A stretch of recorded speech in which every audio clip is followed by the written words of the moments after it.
Assalamualaikum warahmatullahi wabarakatuh. Di sini saya akan mempresentasikan hasil presentasi saya yang berjudul 24 Pelayanan Kebidanan. Perkenalkan, nama saya Alia Fadilah.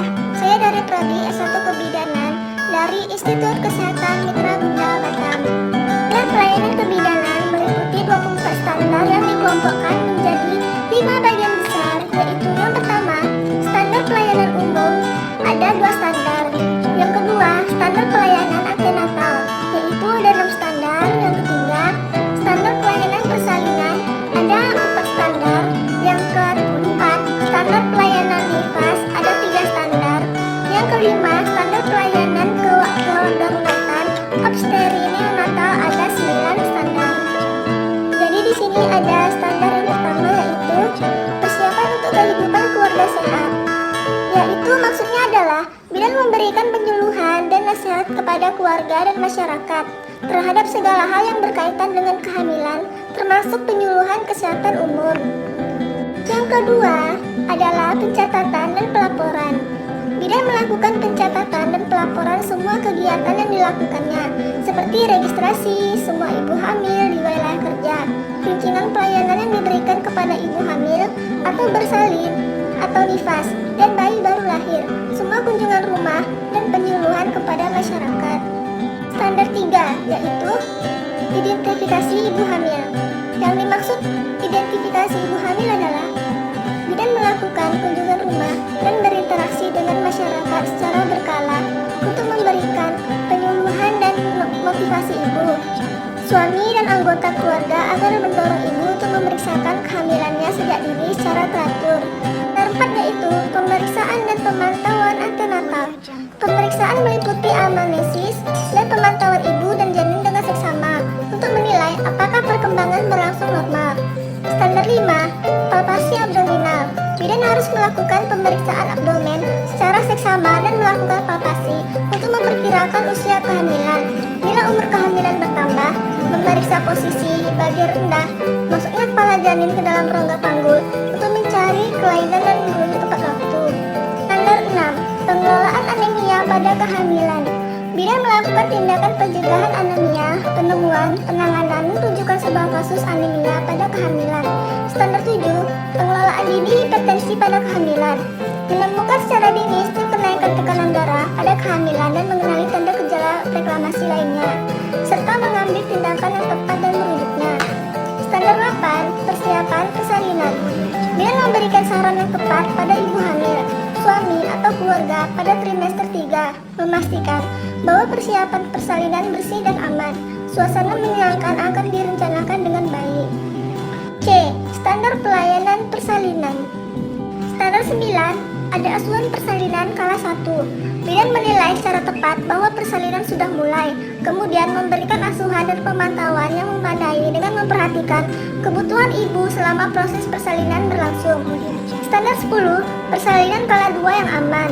Bidan melakukan pertolongan persalinan bayi dan plasenta yang bersih dan aman dengan sikap sopan dan penghargaan terhadap hak pribadi ibu serta memperhatikan tradisi tempat. Di samping itu, ibu diizinkan memilih siapa yang akan mendampingi saat persalinan. Standar 11, penata laksanaan aktif persalinan kala 3. Secara aktif, bidan melakukan penata laksanaan aktif persalinan kala 3 untuk memantau pengeluaran plasenta dan selaput ketuban secara lengkap untuk mengurangi kejadian pendarahan pasca persalinan kala 3. Standar 12, penanganan kala 2 dengan gawat janin melalui episiotomi. Bidan mengenali secara tepat tanda-tanda gawat janin pada kala 2 dan segera melakukan episiotomi dengan aman untuk memperlancar persalinan, diikuti dengan penjahitan perineum. Standar 13, perawatan bayi baru lahir. Bidan memeriksa dan menilai bayi baru lahir untuk memastikan pernafasan spontan, mencegah asfisia, menemukan kelainan, dan melakukan tindakan atau merujuk sesuai kebutuhan. Standar 14, penanganan pada 2 jam setelah persalinan. Bidan melakukan pemantauan ibu dan bayi terhadap terjadinya komplikasi paling sedikit selama 2 jam selama persalinan. Kemudian ada standar 15, pelayanan bagi ibu dan bayi selama masa nifas. Bidan melakukan pelayanan selama masa nifas di puskesmas dan rumah sakit atau melakukan kunjungan ke rumah hari ketiga, minggu kedua, dan minggu keenam setelah persalinan untuk membantu proses pelaksanaan dan rujukan komplikasi yang mungkin terjadi pada masa nifas. E. Penanganan kegawat daruratan obstetri neonatal. Standar 16. Penanganan pendarahan dalam kehamilan pada trimester 3. Bidan mengenali secara tepat tanda dan gejala pendarahan pada kehamilan serta melakukan pertolongan pertama dan merujuknya. Standar 17. Penanganan kegawat daruratan pada eklamsia. Bidan mengenali secara tepat dan gejala eklamsia mengancam serta merujuk atau memberikan pertolongan pertama. Standar 18. Penanganan kegawat daruratan pada partus atau lama atau macet. Bidan mengalami tanda gejala partus, lama atau macet serta melakukan penanganan yang memadai dan tepat waktu untuk merujuk persalinan yang aman. Kemudian ada standar 19, persalinan dengan menggunakan vakum ekstraktor. Bidan hendaknya mengenali kapan waktu diperlukan menggunakan ekstraksi vakum, melakukan secara benar dalam memberikan pertolongan persalinan. Standar 20, penanganan kegawat daruratan retensio plasenta. Bidan mampu mengenali retensio plasenta dan memberikan pertolongan pertama, termasuk manual plasenta dan penanganan pendarahan sesuai dengan kebutuhan. Standar 21, penanganan pendarahan postpartum primer, yaitu Bidan mampu mengenali pendarahan yang berlebihan selama 24 jam pertama setelah persalinan dan segera melakukan pertolongan pertama. Standar yang ke-22, penanganan pendarahan postpartum sekunder. Bidan mampu mengenali secara tepat dan dini gejala pendarahan postpartum sekunder dan melakukan pertolongan pertama untuk menyelamatkan jiwa ibu dan merujuknya.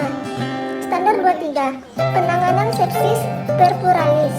Bidan mampu mengenali secara tepat tanda dan gejala sepsis puerperalis, melakukan perawatan dengan segera merujuknya. Yang ke-24, penanganan asfiksia neonaturum. Bidan mengenali secara tepat bayi baru lahir dengan asfiksia serta melakukan tindakan secepatnya memulai resusitasi, mengusahakan bantuan medis, merujuk bayi baru lahir dengan tepat, dan memberi perawatan lanjutan yang tepat. Demikian hasil presentasi saya. Apabila ada kata yang salah, mohon dimaafkan. Assalamualaikum warahmatullahi wabarakatuh.